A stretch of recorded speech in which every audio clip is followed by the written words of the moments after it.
Pack your bags or get a job, my family told me on Mother's Day. No one raised their voice. No one looked angry. The words were said calmly, almost politely, as if they were discussing the weather or what to have for dessert. My daughter-in-law said it first, her tone light, rehearsed. My son didn't interrupt her. He didn't correct her either. He just nodded, staring down at his plate. I didn't answer. I stood there at the end of the dining table, my hands resting on the back of the chair I had set for myself that morning. The table was laid with care, cloth napkins, the good plates, a small vase of grocery store carnations I'd bought with my own cash because it felt wrong to let Mother's Day pass like any other Sunday. The food was still warm. The roast I'd cooked for 3 hours. Mashed potatoes whipped smooth, just the way my son liked them when he was little. Gravy in the old ceramic boat with a chip on the spout. I had raised him on meals like this. I picked up my fork, then set it back down. My appetite was gone, but not in a dramatic way. It simply wasn't there anymore. I'm glad you're here. Stay with me until the end and tell me where you're watching from. I didn't think my story mattered anymore, but I've learned that silence has weight. The clock on the wall kept ticking. Loud. Each second sounded heavier than the last. No one filled the quiet. My daughter-in-law adjusted her napkin. My son took a sip of water. I looked at the card they had given me. Pink envelope, generic flowers on the front, no handwriting inside, just printed words, Happy Mother's Day. I folded it once, then again, carefully, as if it were something fragile. I had been a mother for over 40 years. I'd worked 2 jobs when my husband was laid off. I'd skipped new coats so my son could have braces. I'd babysat for free, week after week, so they could get ahead. I never called it sacrifice. It was just what you did for family. But sitting there, hearing those words, I understood something I hadn't allowed myself to see before. I wasn't being asked to contribute. I was being dismissed. Pack your bags or get a job. At my age, on Mother's Day, I pushed my chair in quietly. The legs didn't scrape the floor. I made sure of that. I didn't want to give them anything sharp to remember me by. I'll clean up, my daughter-in-law said quickly, already reaching for her phone. I nodded once, more out of habit than agreement, and walked down the hallway to my room. The hallway felt longer than usual. The family photos lining the walls watched me pass. Birthday parties, school plays. One photo of me holding my son on my hip, both of us smiling at the camera, unaware of how time rearranges loyalties. Inside my room, I closed the door and sat on the edge of the bed. The house was quiet again, the way it had been since my husband passed. Quiet had become familiar, but this was different. This silence wasn't grief. It was clarity. I didn't cry. I didn't pray. I didn't call anyone. I took off my shoes and placed them neatly by the door. They thought the conversation was over. They thought they had drawn a line. They didn't know I had been standing on the other side of it for a long time already. The house felt different the next morning. Not emptier. Just quieter in a way that pressed against my ears. The kind of quiet that makes you aware of every small sound, the refrigerator humming, the heater clicking on and off, the faint creak of the floorboards as the house settled. I woke up early, the way I always had. Habit doesn't disappear just because your place in the family does. I made my bed, smoothing the blanket flat. I folded my nightgown and set it on the chair, everything neat, everything in order. In the kitchen, the table was already cleared. The vase of carnations was gone. The card, too. The plates had been washed and stacked as if the day before had never happened. Mother's Day had passed quietly in the night, like it had never belonged to me. I poured myself a cup of coffee and sat alone at the table. No one joined me. No one asked if I'd slept well. The chair my son usually sat in stayed empty, pushed in neatly. The silence wasn't awkward for them. It was only loud for me. I stared at the spot where I had stood the night before, hands on the back of the chair, listening to my future being discussed in a sentence. Pack your bags or get a job. The words hadn't followed me into sleep, but they were waiting when I woke up. I didn't feel angry. Anger requires energy, and I felt strangely calm. It was the calm that comes when something finally stops pretending to be something else, when a question gets answered without anyone meaning to answer it. I washed my mug and placed it upside down on the towel. Slowly, carefully. I wasn't in a hurry anymore. The house used to feel like ours. Then it felt like theirs. That morning it felt like I was a guest who had overstayed without realizing it. I went back to my room and opened the closet. My clothes hung in neat rows. Practical dresses, cardigans, shoes worn but clean. I noticed how little space I actually took up. One side of the closet was mine. The rest had quietly been repurposed months ago. I remembered when my son was young, how he used to leave his shoes in the middle of the floor. I'd trip over them in the dark and sigh, then pick them up anyway. Back then, being needed felt permanent. Now, being unnecessary felt efficient. I sat on the bed and listened. From down the hall, I could hear my daughter-in-law on a phone call, laughing softly. The sound didn't reach me fully, just enough to remind me I wasn't alone in the house, only alone in my place within it. I looked around the room. The framed photo of my husband on the dresser. His watch, still in the drawer where I'd placed it after the funeral. This room was the last space that hadn't been negotiated yet. After he died, things had shifted quickly. Conversations stopped, including me. Decisions were made without asking. Bills were handled.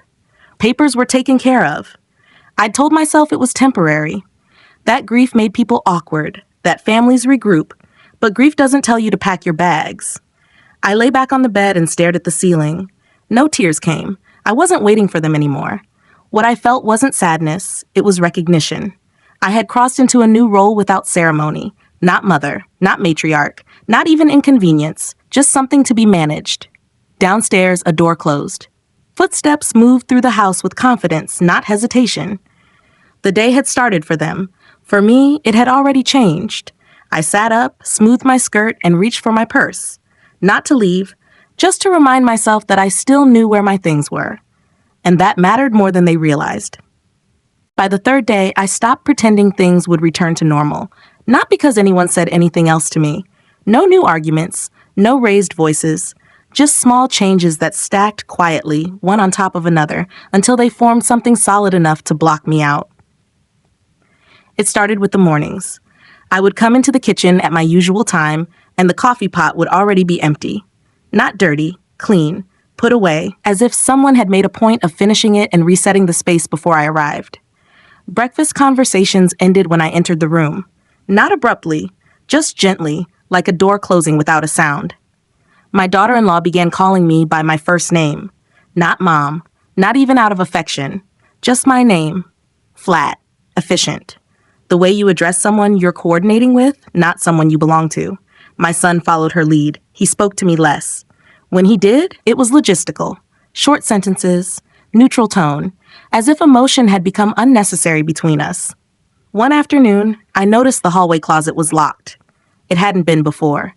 Inside were old documents, tax records, insurance papers, things my husband and I had always kept together. I stood there for a moment, keyless, staring at the knob. No one told me it had been locked. No one felt the need to. That evening, I heard them talking in the living room, not whispering, just assuming distance was enough. "She'll need something smaller," my daughter-in-law said. "Yes," my son replied, "something manageable." They were talking about space, storage, expenses. They were talking about me without using my name. I waited, listened. They didn't stop when I passed by the doorway. They didn't lower their voices. It wasn't secrecy. It was confidence. I realized then that decisions had been made long before Mother's Day. That conversation hadn't started anything. It had only confirmed it. Later, I went to check the mail. My name wasn't on it anymore. Just my son's. His wife's. Inside was a bank envelope, not addressed to me. I didn't open it. I didn't need to. I recognized the logo. I had used that bank for years. I set the envelope back where I found it. That night, I lay awake listening to the house settle. The walls knew the truth before I did. They had watched rooms change purpose, watched furniture get moved, watched my presence shrink without a single argument. I thought about my husband, about the way he used to say, "This is your home as much as mine." He had believed that was permanent. In the morning, I went through my dresser. Slowly, methodically. I wasn't packing. I was taking inventory. What was mine? What had quietly stopped being mine? What no one thought I would notice? In the bathroom, my things had been pushed to one side. New bottles took up space where mine used to sit. I picked up my toothbrush, rinsed it, and placed it back carefully. No one commented. By afternoon, I understood the new rule. I was allowed to exist as long as I didn't interfere, as long as I stayed quiet, as long as I didn't remind anyone who I used to be. That was when something settled inside me. Not anger, not fear, awareness. They thought I was slow to catch on. They thought age had softened me into acceptance. They were wrong about that. I had raised a child. I had buried a husband. I had survived seasons where silence was heavier than noise. This was not the first time I had been underestimated. I closed my bedroom door that evening and sat on the edge of the bed, not to rest, to think. And for the first time since Mother's Day, I didn't feel lost. I felt alert. That night, I took out the box I hadn't opened since the funeral. It was tucked on the top shelf of the closet, behind sweaters I no longer wore. The box was light, but I lifted it carefully, as if weight still mattered. Inside were papers my husband had kept in his handwriting, folders labeled in blue ink, envelopes folded flat, edges worn. He had always been meticulous, not controlling, just precise. He believed order protected people. I sat on the bed and opened the first folder, our marriage certificate, yellowed slightly at the corners, 42 years reduced to one page and a seal. I traced his name with my finger, slowly, remembering how steady his hands used to be, even toward the end. In another envelope, I found notes, short ones, the kind he wrote when he didn't want to forget something important. Make sure she's secure. House stays hers. Don't let them rush her. He had written those after his diagnosis. I remembered the night. We were sitting at the kitchen table, the same one where I'd been told to pack my bags. He'd reached across, covered my hand with his, and said, "I won't be here forever, but this is still your home." I believed him. I believed words carried forward. I closed the folder and leaned back against the headboard. The house was quiet again, but now it sounded different. Less hollow, more intentional. After he died, everyone had been gentle. Too gentle. They'd spoken softly, moved quickly, handled things for me. I had thanked them. I had let them. Grief had made me agreeable. I remembered how quickly that tone had changed, how condolences had turned into suggestions, how help had turned into oversight, how decisions had been framed as necessities instead of choices. I thought back to the first time I noticed it. A week after the funeral, my daughter-in-law had suggested rearranging the living room. "It'll be easier for you," she said.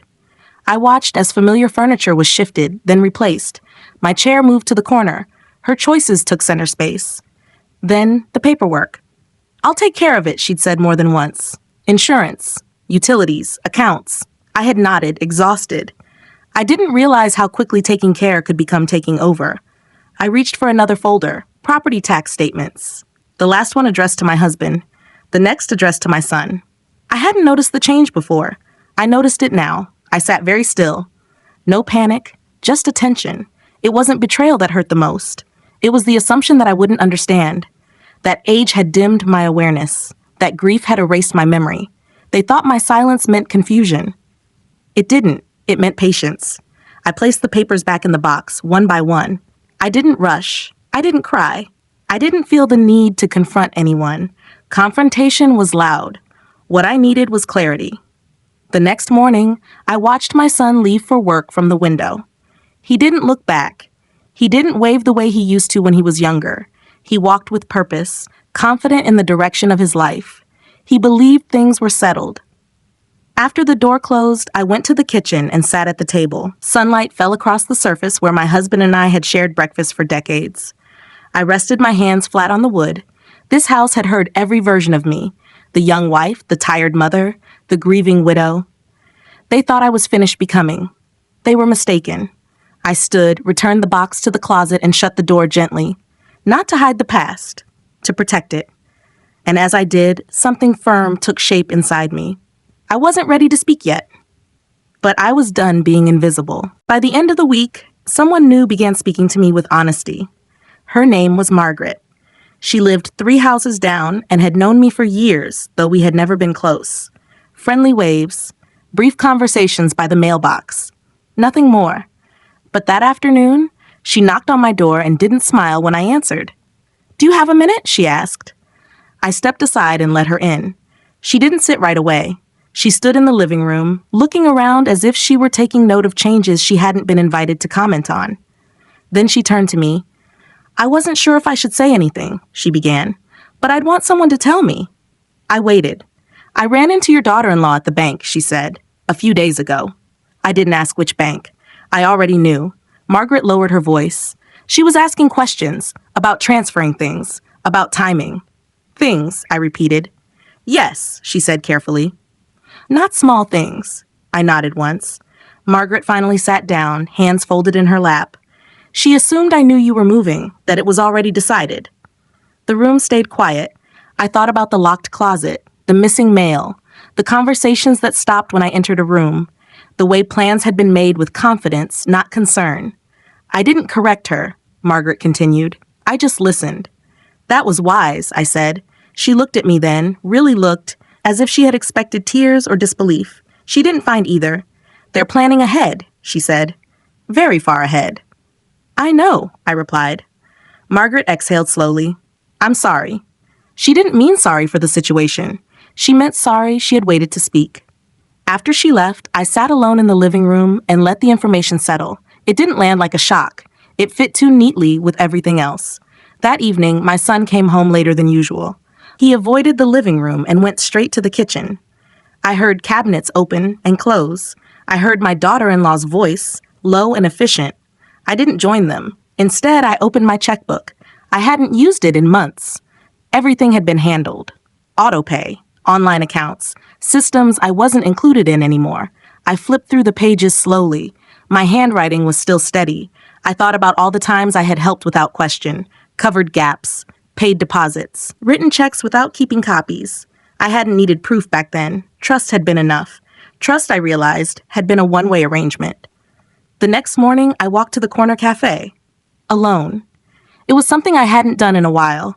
My daughter-in-law usually insisted on driving me, on managing my errands. I ordered a small coffee and sat by the window. People passed outside, busy with their lives. No one knew who I was or what I had lost or what was being decided without me. It was freeing. I took out a small notebook from my purse and began writing things down. Not emotions, facts, dates, names, changes I had noticed. I wasn't building a case. I was rebuilding my awareness. When I returned home, my daughter-in-law asked where I had been. Out, I said. She smiled, but it didn't reach her eyes. You should tell us next time. I met her gaze calmly. Why? She paused, just for a second. That pause told me everything. That night, as I lay in bed, I didn't replay conversations anymore. I didn't imagine different outcomes. I focused on what had been revealed. Not everyone who stands beside you is standing with you. Margaret hadn't owed me anything. Yet she had spoken. My family owed me everything, and had chosen silence. I turned onto my side and closed my eyes. I wasn't angry. I was done assuming good intentions where there were none. And I knew, with certainty now, that the quiet phase was ending, not with noise, with movement. The change didn't happen all at once. It began with small decisions that belonged only to me.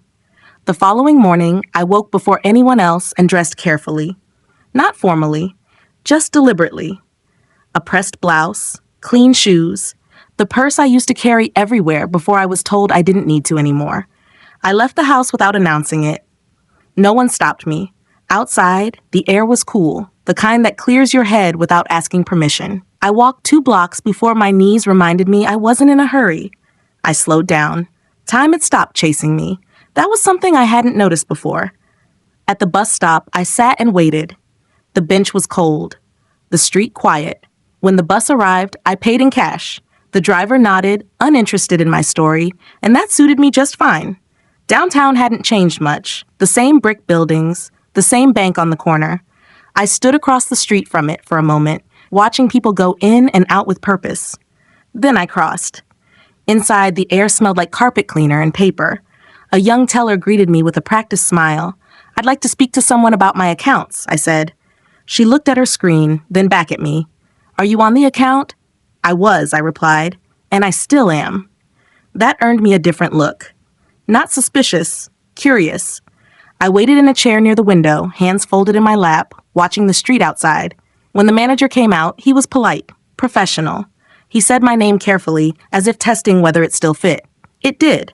We talked quietly, no accusations, no raised voices, just confirmations, names, dates, signatures. I listened more than I spoke. When he turned the screen toward me, I leaned forward. Some things were exactly as I remembered. Others were not. I thanked him when we were done. I didn't rush. I didn't linger either. On the way out, I stopped at the pharmacy and refilled a prescription I'd been stretching longer than I should have. I paid myself. No one questioned it. By the time I returned home, the house was active. My daughter-in-law was on the phone. My son was in the garage. No one asked where I'd been. No one commented on the time. That was fine. I went to my room and placed the papers I'd been given into the bottom of my purse, beneath a folded scarf. They weren't dramatic documents, just clear ones. Clarity is often quiet. That afternoon, I made soup, enough for myself. When my daughter-in-law noticed, she paused. "You didn't make much," she said. "I wasn't very hungry," I replied. It wasn't untrue. That evening, my son asked if I had any plans for the weekend. "Not yet," I said. He nodded, relieved, I realized. Relief had replaced affection a while ago. I hadn't named it before. Now I did. Later, in my room, I wrote in the notebook again, added details, confirmed what I now knew. I wasn't being pushed out suddenly. I was being phased out carefully. That meant they believed I wouldn't react until it was too late. They had mistaken quiet for confusion. I lay back on the bed and stared at the ceiling fan as it turned slowly above me. Each rotation steady. Predictable. I had lived a life built on routine. Now I was building something else. Not revenge. Not confrontation. Position. From that point on, I stopped asking questions aloud. I listened. I observed. I moved when it made sense to move. And for the first time since Mother's Day, I felt something solid beneath my feet. Not the ground beneath the house. My own. By the 7th day, they stopped pretending I was part of the conversation. It wasn't announced. It didn't need to be. I could feel it in the way schedules shifted without mentioning me, in the way plans were made in rooms I wasn't invited into anymore. That afternoon, my daughter-in-law stood in the kitchen with her laptop open, papers spread across the counter. She didn't close it when I walked in. She didn't need to. "I'll need your social security card," she said, not looking up, "and your birth certificate." "For what?" I asked. She hesitated just long enough to choose her words. "For your records. It's easier if we keep everything together." "We?" I nodded slowly. "I'll look for them." I didn't. Instead, I went to my room and sat on the edge of the bed, letting the request echo until it settled into place. She wasn't asking. She was collecting. That evening, I heard the word facility for the first time. Not spoken to me, spoken around me. "It's not permanent," my son said, "just until she's settled." "Settled where?" He didn't say. "She won't manage alone forever," my daughter-in-law replied. "We have to be realistic." Realistic. As if love had been a temporary arrangement. I stayed where I was, out of sight, my hands folded neatly in my lap. They spoke freely now. They believed the hardest part had already passed. They were wrong. The next morning, I received a phone call. The number was unfamiliar. "Mrs. Harris?" A woman asked politely. "I'm calling from Silver Pines Assisted Living. We've been informed you may be interested in a short-term placement." I closed my eyes. "Informed by whom?" I asked. There was a pause. Papers shifting. "Your family," she said gently. "I see," I replied. She continued speaking, explaining options, availability, waiting lists. Her voice was calm, professional. She believed she was helping. I thanked her and ended the call. My hands didn't shake. That was the moment everything became clear. Not suspected, not implied, confirmed. I wasn't being encouraged to be independent. I was being relocated. I stood and went to the mirror. The woman looking back at me didn't look confused. She didn't look fragile. She looked alert, awake in a way I hadn't been for months. I thought of my husband again, of the promises written in his careful handwriting, of the home he believed would protect me. Protection, I understood now, wasn't something you were given. It was something you reclaimed. When my son came home that evening, I asked him one question. "Did you give them my number?" He froze, just for a second. Then he nodded.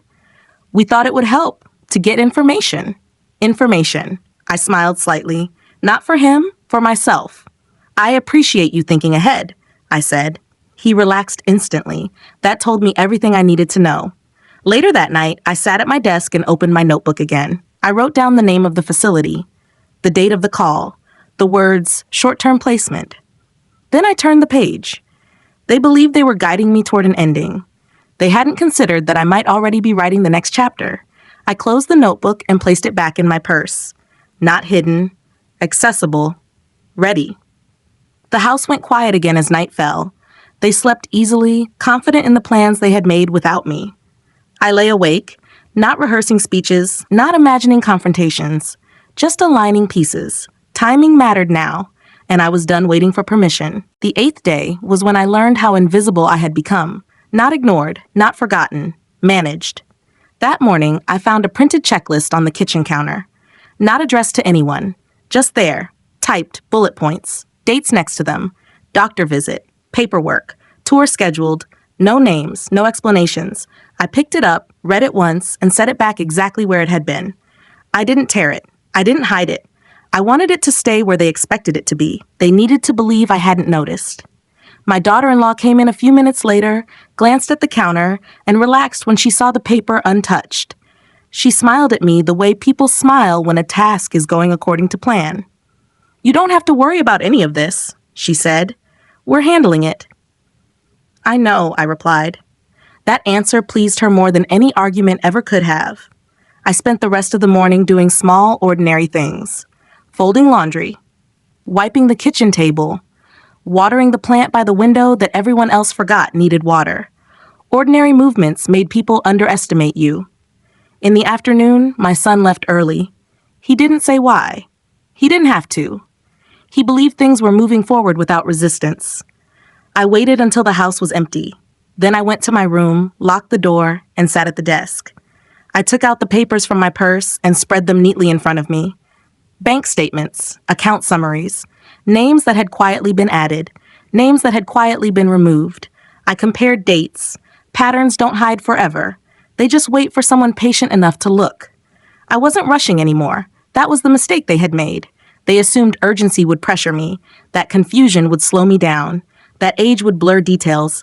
Instead, it sharpened them.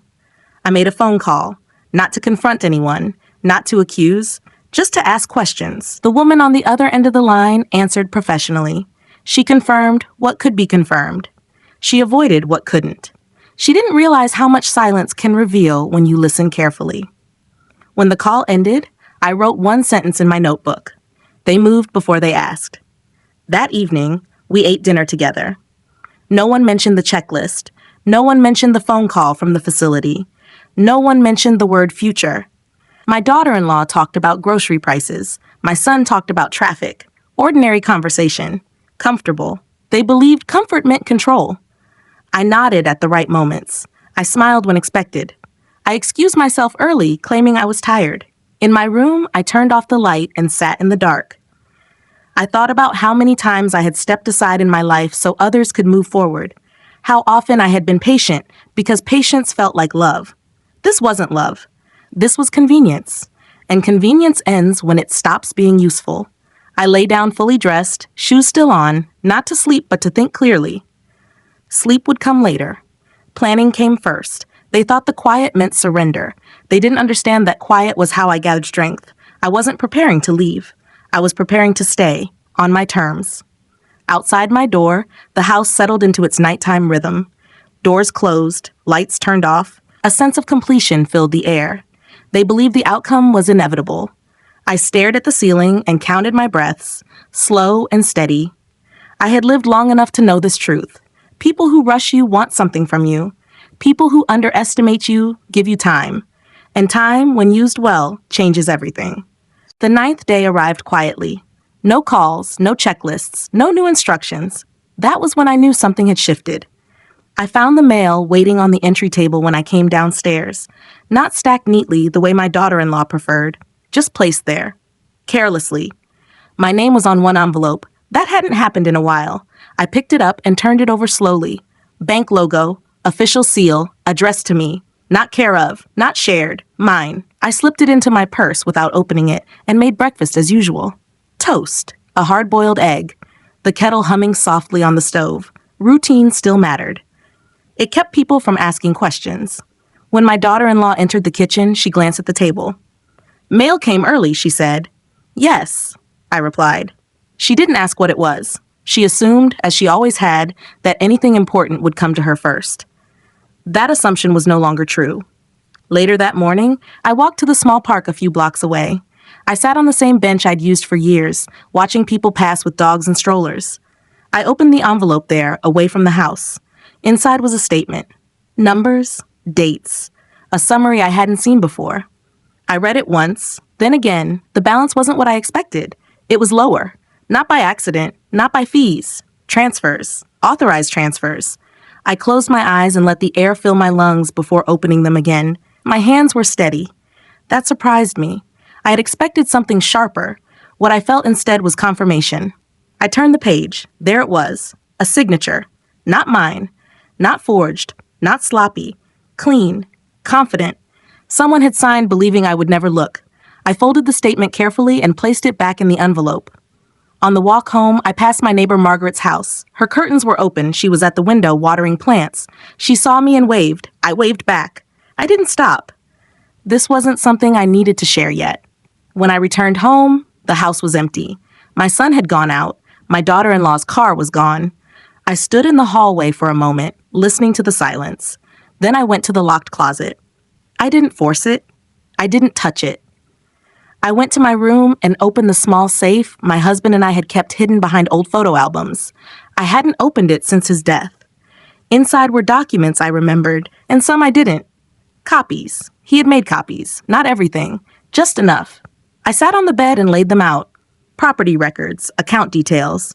A handwritten note tucked inside the last folder. If you're reading this, they've already started. I let that sit. No tears, no shock, just respect. He had known, not specifics, but the direction. That afternoon, my son came home earlier than usual. He looked surprised to see me in the living room. "I didn't know you were back," he said. "I wasn't out long," I replied. He nodded, uncomfortable. His eyes flicked toward the hallway, toward the locked door. He didn't ask anything else. That evening, I placed the bank envelope on my nightstand. Not hidden, not opened again, just there. I wrote one line in my notebook. They assumed access meant permission. Then I closed it. I wasn't ready to speak, but the truth had stopped whispering. It was standing up now, and I was listening. The 10th day was about preparation. Not visible, not dramatic, just deliberate. I woke before sunrise and dressed in the dark. I didn't want the light on. Light attracts attention. Quiet work prefers shadows. I slipped my purse over my shoulder and left the house without making a sound. The streets were nearly empty. A delivery truck rumbled past. A jogger nodded at me and kept moving. I walked 3 blocks, then turned onto a street I hadn't taken in years. The building was old, brick exterior, narrow windows. The sign by the door was modest, almost easy to miss. I liked that. Inside, the waiting room smelled faintly of paper and coffee. No television, no music, just the sound of pages turning and a clock marking time, honestly. When my name was called, I stood and followed the woman down the hallway. She didn't rush me. She didn't speak until we were seated. I placed the envelope on the desk between us. "I need to understand what I'm looking at," I said. She opened it carefully, as if aware that paper can carry weight. She read. Then she nodded once. "This explains some things," she said. I didn't respond. I watched her face instead. The way her eyes moved, the way her jaw set. We went through documents slowly. She asked questions. I answered only what was asked. I didn't fill the silence. Silence encourages accuracy. When she finished, she closed the folder and folded her hands. "You did the right thing by coming," she said. I nodded. That was all. When I left, the sky was brighter. Morning had fully arrived. I felt lighter, not because things were resolved, but because they were no longer unclear. On the way home, I stopped at the post office and rented a small box. My name only. No shared access. No explanations. Back at the house, my daughter-in-law was in the kitchen scrolling on her phone. She looked up briefly. "You were out early," she said. "Yes," I replied. "Doctor?" she asked. "No." That answer unsettled her. I saw it in the way she paused, the way she recalculated. "Oh," she said. "Well, breakfast is in the fridge." "Thank you."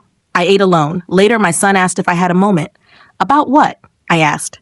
"Just checking in," he said. "Making sure you're okay." I looked at him for a long second. "I am," I said. He smiled, relieved. He didn't ask anything else. He didn't need to. He believed reassurance meant resolution. That afternoon, I moved a few things from my room into my purse. Not clothes, not personal items. Documents, addresses. A list I had started writing from memory and finished with certainty. I didn't hide what I was doing. I simply didn't announce it. That evening, the checklist was gone from the counter, replaced by nothing. That absence told me they believed the process was nearing completion. I sat in my room and reviewed everything one more time. Dates aligned. Names matched. Patterns repeated. There was nothing left to guess. I placed the papers back into my purse and set it by the door. Not packed. Positioned. I turned off the light and lay down, hands folded over my stomach, listening to the house breathe around me. They were confident. They thought momentum was on their side. They didn't realize momentum can change direction quietly. Tomorrow wouldn't be loud. It wouldn't be emotional. It would be precise. And for the first time since Mother's Day, I slept without interruption, because I knew exactly what I would do next. The 11th day arrived with an invitation. It was printed, formal, placed carefully on the kitchen counter where I would see it. My name typed correctly. The date circled in pen. Family meeting, it read. Saturday, 2 p.m. No location listed. They didn't need to list it. There was only one place they expected it to happen. I picked up the paper, read it once, and folded it in half. I didn't comment. I didn't acknowledge it. I placed it back where it had been. My daughter-in-law watched me from the sink, pretending to scrub a clean glass. You saw it? She asked. Yes, I said. That's good, she replied quickly. We just want to make sure everyone's on the same page. The same page. I nodded and walked away. Saturday came quietly. No tension in the air. No raised voices. My son went out in the morning and returned just before noon, dressed more carefully than usual. My daughter-in-law rearranged the living room furniture, moving chairs closer together, positioning herself where she always liked to sit, centered, in control. At 1:30, she brought out a folder and placed it on the coffee table. I noticed it was thicker than necessary. At 2 o'clock, they both sat down across from me. My son cleared his throat. We just want to talk, he said. I folded my hands in my lap and waited. My daughter-in-law opened the folder. Inside were forms, brochures, charts with smiling faces on glossy paper. This isn't about pushing you out, she said. It's about what's best. I didn't interrupt. She slid a brochure toward me. Assisted living, short-term care, community support. Words chosen carefully to soften the edges. We've already spoken to someone, my son added. They think it's a good fit. I looked at him then. Really looked. He couldn't meet my eyes. They talked for several minutes. About safety, about convenience, about peace of mind. Not once did they ask what I wanted. When they finished, the room went quiet. They waited for tears. They waited for resistance. They waited for gratitude. I reached into my purse and removed a single envelope. I placed it gently on the table, not opening it, not sliding it toward anyone. Just placing it there. I won't be going anywhere, I said. My voice was calm, not raised, not sharp. My daughter-in-law frowned. We're not deciding right now, she said quickly. We're just discussing options. I understand, I replied. My son shifted in his seat. Mom, I've already spoken to someone, I continued. They froze. Not completely, just enough. About what? My daughter-in-law asked. My accounts, I said. My records, my home.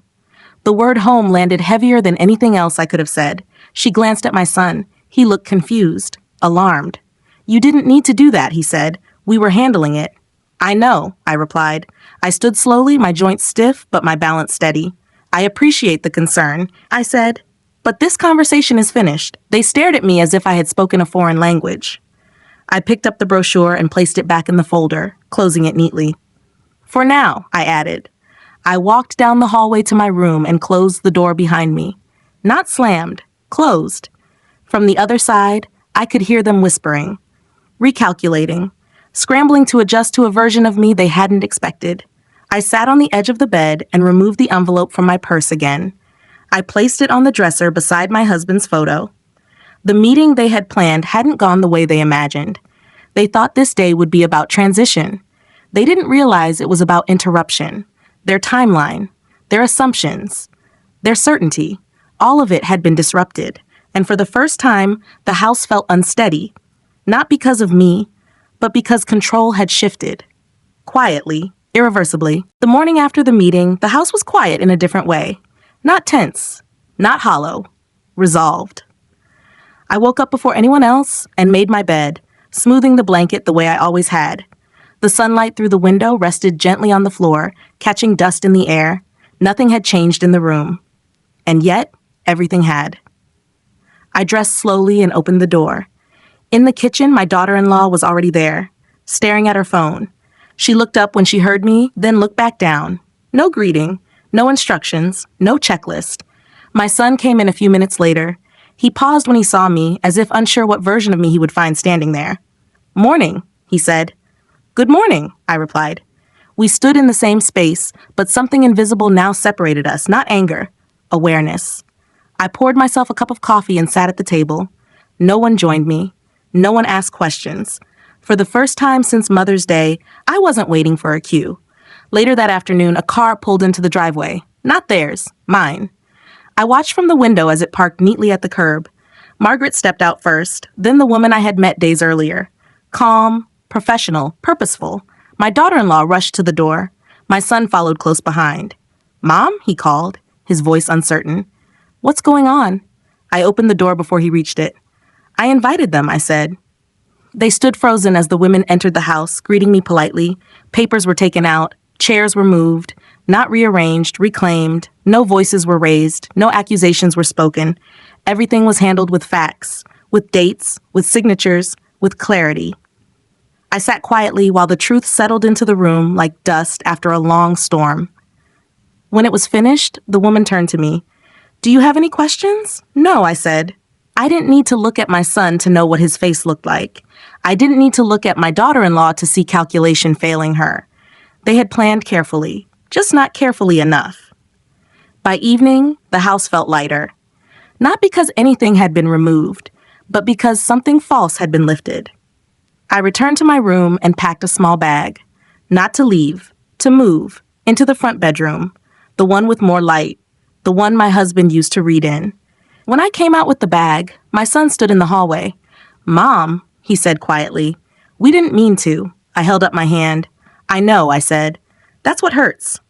He nodded once. He didn't argue. That night, I slept in the front room. The window was open. I could hear the street. Life moving forward, unconcerned with anyone's plans but its own. Before turning off the light, I placed my husband's photo on the nightstand. "You were right," I said softly. "This is still my home." In the weeks that followed, things adjusted, carefully. Respect returned, not loudly, not perfectly, but real enough to be felt. I didn't ask for apologies. I didn't need them. What I needed was acknowledgement. And I had it. Mother's Day passed quietly the next year. No cards, no flowers.